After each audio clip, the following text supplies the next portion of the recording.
ketika ulama mencoba mengkaji bagaimana kondisi kalbu manusia ketika menerima peringatan, mereka katakan bahwa manusia bisa dibagi di dalam perkara itu menjadi 3 kelompok. Yang pertama adalah rajulun qalbuhu mayyitun, seorang yang hatinya mati. Fadzalika alladzi la qalbalah, orang yang seperti itu pada hakikatnya tidaklah berhati. Fahadha laysat hadhil ayah dzikra fi haqqi. Nah, ketahuilah bahwa ayat Al-Quran tidak bisa menjadi peringatan bagi orang yang seperti itu.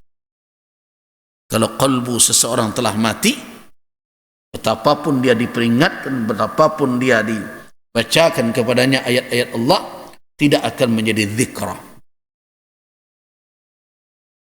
Kenapa demikian? Karena zikra itu, peringatan itu hanya akan dirasakan oleh orang yang punya hati. Perhatikan firman Allah dalam surat Qaf tadi ayat 37. Inna fi dzalika la dzikra liman kana lahu qalbun. Sesungguhnya yang demikian itu menjadi peringatan bagi orang yang memiliki hati. Jadi ada orang yang hidup secara fisik tapi tidak punya hati. Artinya apa? Kalbunya mati. Bagaimanapun kita memperingatkan orang itu, dia akan tidak merasakan apa-apa dari peringatan tersebut. Itu yang dikatakan itu kelompok pertama. Kelompok yang kedua adalah rajulun lahu qalbun hayyun musta'iddun lakinnahu ghairu mustami'in lil ayatil matluwah. Kelompok yang kedua, orang yang memiliki hati, hatinya masih hidup, sebenarnya siap diberikan peringatan, tetapi dia tidak mendengarkan ayat yang dibacakan, dan dia tidak memperhatikan khabar yang diberikan oleh Allah, baik yang terhidang di hadapan matanya. Nah, apa penyebabnya? Penyebab yang pertama adalah li'adami wurudiha. Penyebab pertama karena ayat itu tidak sampai kepadanya, tidak terdengar olehnya. Kenapa? Orang itu kalau ada majelis ilmu dia menghindar,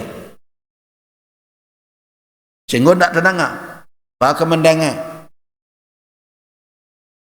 Baru seorang kau mengaji nyepulang le.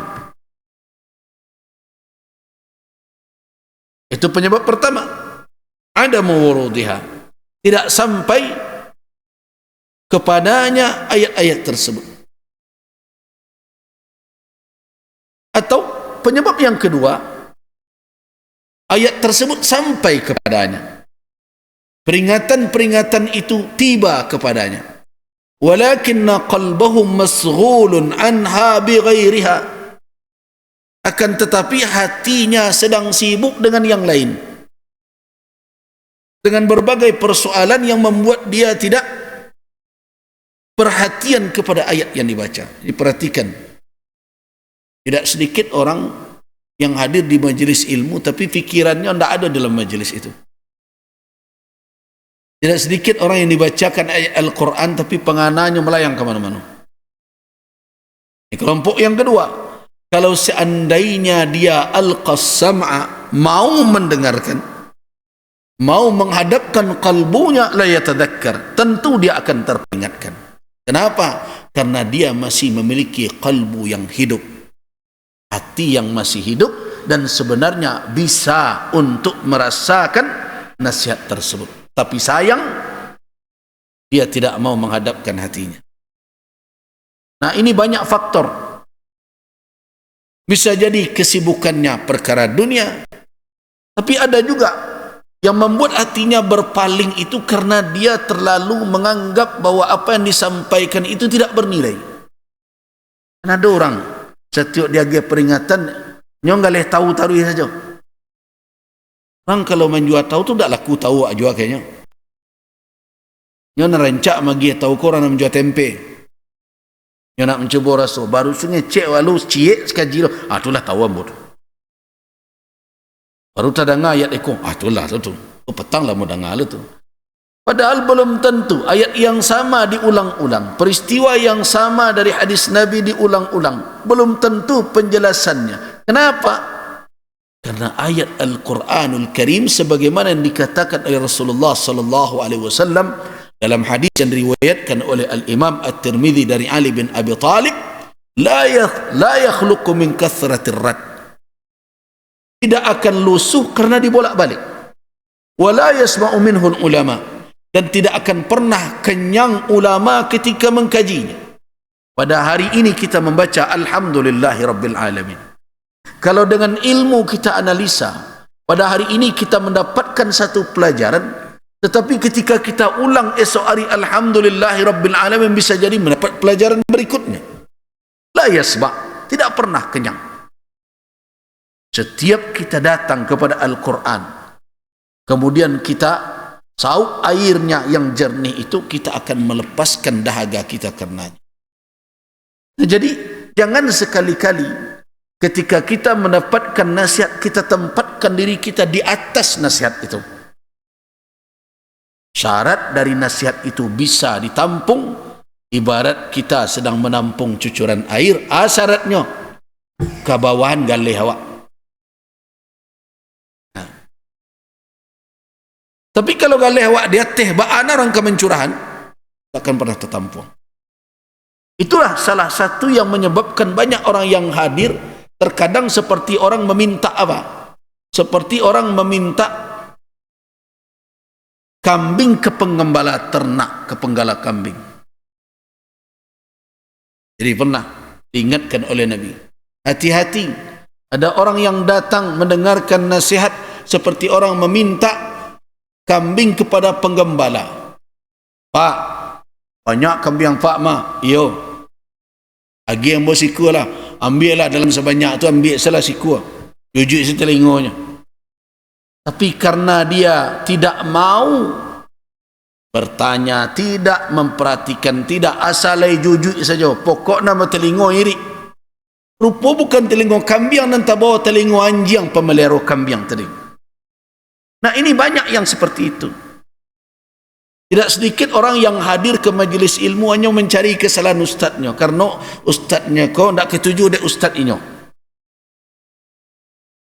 Catatnya kaji ustaz tu. Mana kau bisa tergelinci pada pek nanci kau di patubian itu. Nah tidak sedikit orang yang seperti itu.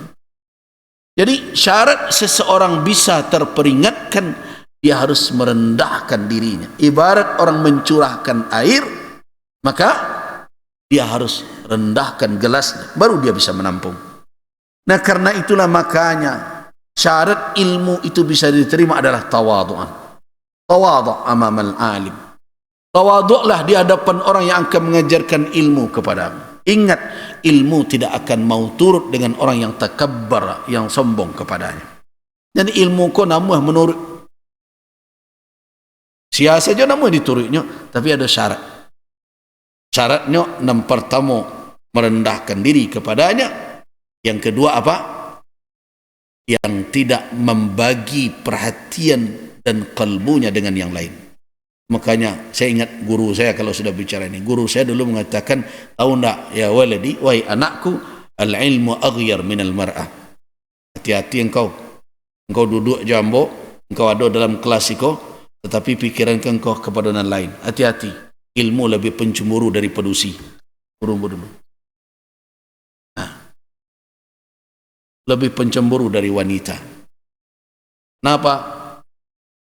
Nah, wanita bisa aja ada jo toleransi. Kalau ilmu tidak, sekali wak bagi perhatian awak, dan di dalam saja hati wak terpisah, yang tak mau turut ke awak lain. Jadi berbahaya.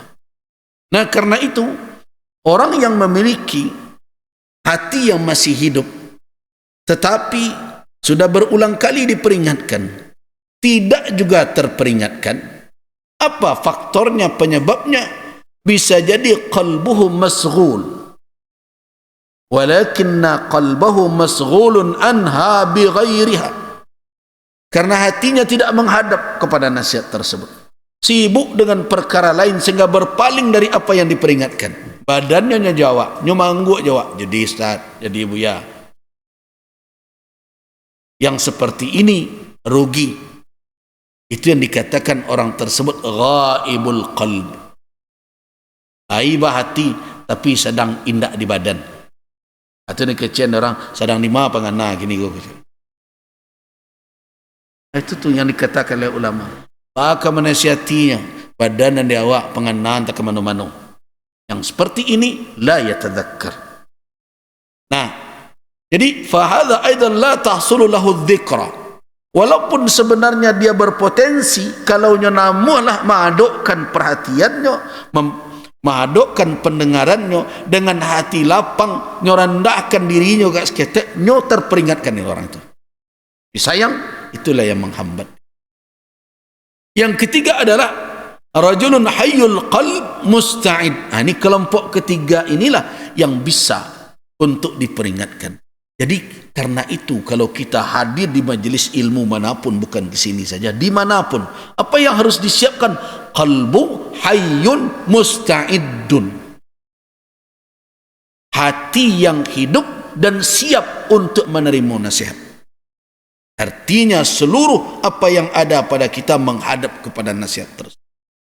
Nah, orang inilah yang dikatakan oleh Allah Subhanahu wa taala dalam surat Al-Anfal itu, alladzina idza dzukirallah wajilat qulubuhum wa idza tuliyat alaihim ayatuhu zadatuhum imana. Orang-orang yang beriman itu adalah orang-orang apabila disebutkan Allah gemetar hati mereka, dan apabila dibacakan kepadanya ayat-ayat Allah zadatuhum imana, bertambah keimanan mereka. Siapa orang itu? Orang yang memiliki qalbun hayyun musta'id, hati yang hidup, yang memang dipersiapkan. Jadi ternyata pergi ngaji itu ada bekalnya, ada persiapannya, ada persiapan lahiriah, ada persiapan batiniah. Jadi kalau ada orang dan bertanya, boleh cok ngaji tapi bakok deko je muah, preso lah tu, berarti pai berangkit dari rumah tidak berbekal, tidak membawa persiapan alat untuk mengaji. Walaupun pena diangkuinya, buku dibawanya, tetapi ada 6 paling pokok, yaitu qalbun hayyun musta'id, hati yang hidup, yang siap. Jadi persiapkan qalbu. Nah, kalau kita umpamakan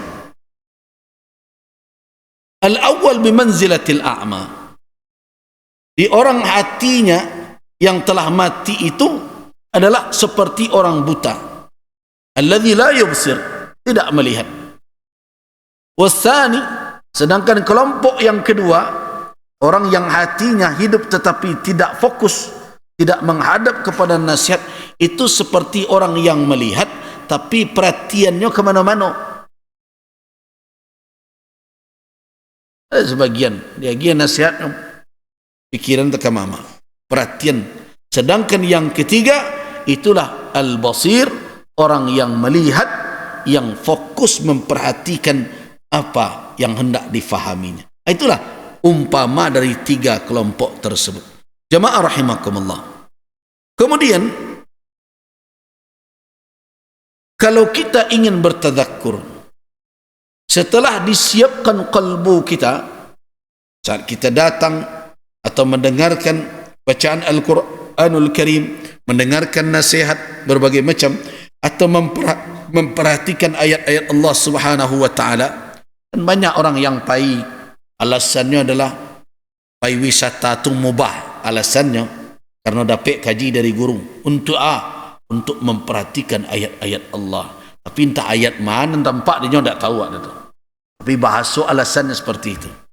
Tapi benarkah orang tersebut bisa mengambil i'tibar dari ayat yang dilihat, dari ayat yang dia dengarnya? Kalau memang ingin dia mendapatkan i'tibar, tidak rugi dia melakukan perjalanan. Sebagian orang terkadang tidak mau berjalan untuk memperhatikan ayat-ayat Allah. Padahal setiap para nabi biasanya mereka seluruhnya pernah berhijrah. Tak ada para nabi itu yang menatap. Jarang sekali. Ya, kalau Nabi Muhammad berhijrah dari Makkah ke Madinah. Nabi Ibrahim jauh hijrah. Dari mana? Dari Irak, terus ke Palestin, terus pula ke Mesir, ya. Kemudian balik lagi ke Palestin. Nabi Musa berhijrah. Hampir seluruh para nabi itu berhijrah. Nah, apa yang didapat ketika mereka berjalan di muka bumi ini? Jelas mereka melihat kebesaran Allah Subhanahu wa taala. Mereka melihat berbagai peringatan Allah Subhanahu wa taala dan mereka yatadzakkar, mendapatkan peringatan dari apa yang mereka lihat. Tapi sayang, konsep perjalanan kita hari ini tidak ada ke situ, walaupun kadang kita memakai ayat famshu fi manakibiha, berjalanlah engkau di penjuru-juru bumi ini, lihatlah berbagai macam. Lihat mana yang apa dilihat. Banyakkan dari kita melakukan perjalanan itu tak lebih dari memuaskan syahwat dan nafsu. Kadang pergi beribadah haji dan umrah pun tidak sedikit orang tidak mendapatkan pelajaran. Nah, untuk itu, kalau kita ingin mendapatkan pelajaran baik dari ayat yang kita dengar maupun dari ayat yang kita saksikan.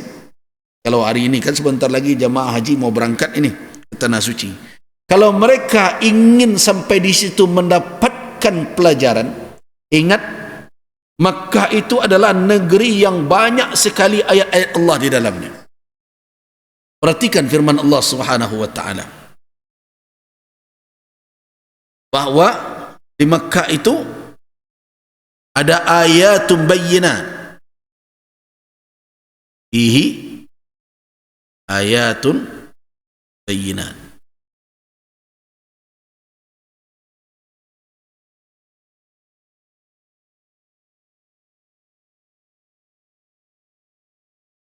Perhatikan firman Allah Subhanahu wa taala dalam surah Ali Imran ini. Inna awwala baiti wudi'a lin-nasi lalladzi bi Bakkah mubaraka wa hudan lil alamin.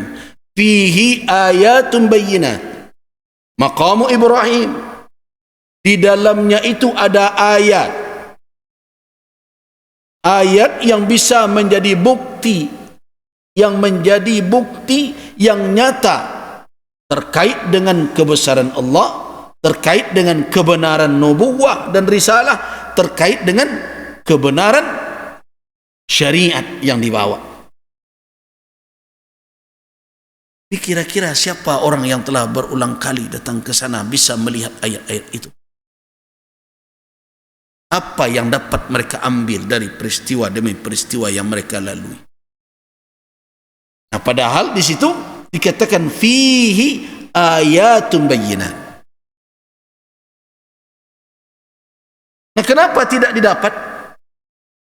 Karena banyak dari kita yang pergi kemanapun, kadang kita melihat dari atas surau, kadang sering kita melihat Gunung Merapi, Batuk.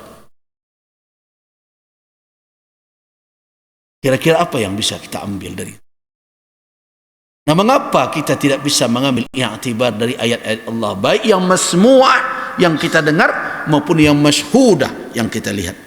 Karena kita tidak bisa menegakkan apa tiang-tiang utama supaya kita bisa mengambil peringatan dari apa yang kita lihat dan kita dengar.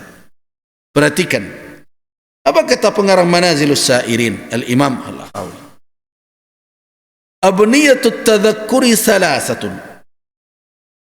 Jadi pokok bangunan, atau boleh dikatakan bangunan bertadakkur, mendapatkan peringatan di dalam diri itu, ada 3 tiang utamanya. Yang pertama, al-intifa'u bil-'izzah, ya, bil-'izzah, yaitu mengambil manfaat dari peringatan dan nasihat. Itu yang pertama tadi yang kita bicarakan. Jadi kalau orang memberikan nasihat kepada kita, siapapun hendaknya ambil peringatan itu, walaupun anak kecil sekalipun. Perhatikan Umar bin Abdul Aziz, ke awal menjadi khalifah, datanglah orang-orang dari berbagai penjuru, dari kota-kota besar, datang memberikan ucapan selamat dan menyampaikan baiat kepadanya. Tapi anehnya, ada utusan dari Hijaz berbeda dengan utusan dari kota-kota lain. Kota-kota lain yang datang itu yang mewakili adalah orang-orang yang telah berfaham, yang sudah tua, jenggotnya panjang, sudah memutih, terlihat wibawa seorang yang berilmu. Tapi dari Hijaz, anak muda tangguh yang datang. Ketika dikatakan, apakah tidak ada orang yang lebih tua dari engkau yang akan diutus oleh orang Hijaz untuk datang bertemu saya? Bangku anak ketik nama dari Konan Tibo, heran Umar bin Abdul Aziz. Sedangkan yang lain, orang-orang yang sudah matang, terlihat dari penampilannya. Tapi rupanya anak itu berkata, "Lau kana hadzal amru bis-sin." Kalau seandainya perkara ini ukurannya adalah umur, bukan saya saja yang tidak pantas duduk di tempat ini, engkau juga tidak pantas duduk di singgasana itu. Kenapa? Kan banyak orang lebih baik dari engkau. Jadi kalau umur ukurannya, tak ambo, saya tak patut duduk di situ. Engkau juga tak patut duduk di sana itu.